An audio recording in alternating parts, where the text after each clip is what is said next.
What is up, y'all? Book recommendation time. So I try to recommend books that I believe has been significant to my personal growth with the intentions of inspiring you towards self-discovery. Let's get it. The Power of Now, ladies and gentlemen. And I recommend this book to the entire world, even to animals in Madagascar. They're actually ahead of the game. I'll tell you why. Because they're always living in the present moment. And this book here emphasizes that thinking of the past and the future can keep us from living in the present moment. I mean, what is living in the present moment? Here's a quick exercise.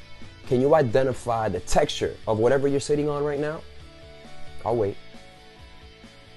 That very moment, you trying to identify what it feels like, that's living in the present moment. Because nothing else existed. Nothing else existed but your senses. Now here's the thing. We have the habit of identifying ourselves with our minds.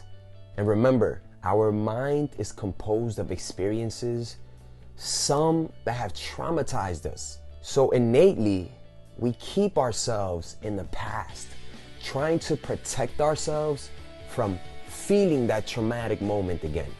But in reality, is it really healthy enough? Or is it just easier to let it go? I could talk about this forever. I love conversations around this, but these are some of the components that really stood out for me. Recognizing that the moment is the only thing that exists. The past and the future is happening right now. We need to recognize our consciousness. What is consciousness? It's that thing that observes our thoughts, our emotions. That's what keeps us in the present moment.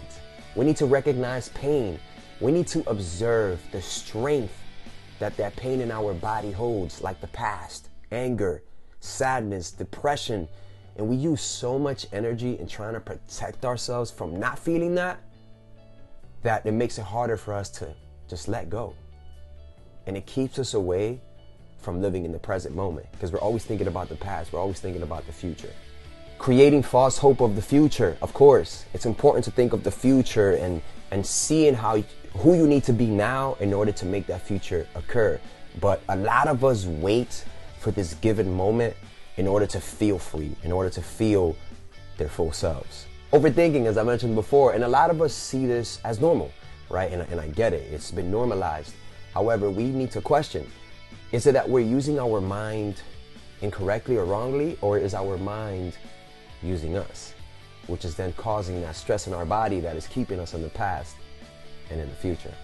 And one of my favorites here is to recognize that beauty, love, peace, and joy resides beyond the mind, beyond anything that we can even fathom, because we're so used to identifying beauty in this three-dimensional world that we live in, which is considered kind of surface level, you see. But when we look beyond the mind, when we look within our soul, we realize that beauty is everywhere. We just have to be conscious. So ladies and gentlemen, I love books. I love reading.